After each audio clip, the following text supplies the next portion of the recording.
Welcome to iLecture Online. Before we continue with all the different types of factoring that we're going to have to tackle and master, let's take a look and see what's ahead of us. Now already, two of these we've already conquered. We already have learned how to find the greatest common factor, and we've learned to factor by grouping. But what other kinds of factoring are there?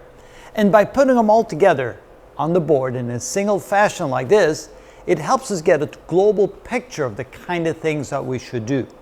Now, notice there's different techniques, and we'll use different techniques for different circumstances.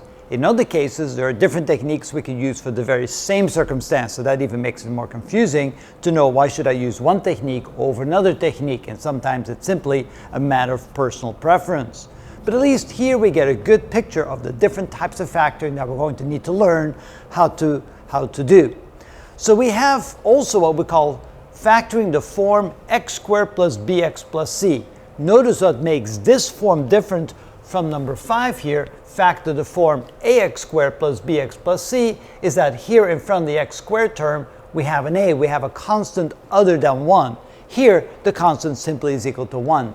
And the way we master that is to realize that we're looking for two numbers whose product are equal to c and whose sum are equal to b. So in this case, c is 6 and b is 5. So we're looking for two numbers. When we multiply them together, we get 6. And when we add them together, we get 5. So here's the example, 2 times 3, 2 plus 3, which means we can factor this into this. Sometimes we'll get something what's called the difference of squares. Now that's the easy one to remember, so we'll touch upon this one briefly. So when we have x squared minus y squared, that automatically factors into x plus y times x minus y. And when we multiply these together, then of course the middle term disappears. Now notice that every time you want to verify if you did it correctly, you multiply the result back together and you should get back the original problem. So that makes it easier to see if you made a mistake or not. The next one here is what we call factor the form, where instead of having a 1 in front of the x squared term, we have another constant, something that looks like this. Now we're looking for two numbers whose product are a times c and whose sum is equal to b. So before the product had to be equal to c, here the product is going to be equal to a times c and the sum equal to b. Here we found what they were, 1 times 6 and 1 plus 6. And notice we now take the middle term and we write it as two middle terms where the numerical coefficients are equal to the two numbers that we just found. Again, we'll show you all kinds of examples of how to do that.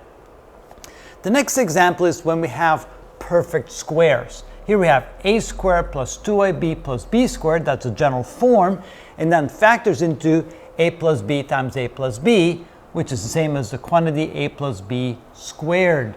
Notice that's what we call the perfect squares, and when we recognize it, we can then easily find out what the factored form is. Here we have a method that's called completing the square. Now notice that here we have the polynomial set equal to 0. Again, the ability to factor quite often has to do with solving a quadratic equation. So when we have a form of an equation, of course, we need an equal sign and two sides. We set one side equal to 0, and then we factor the other side.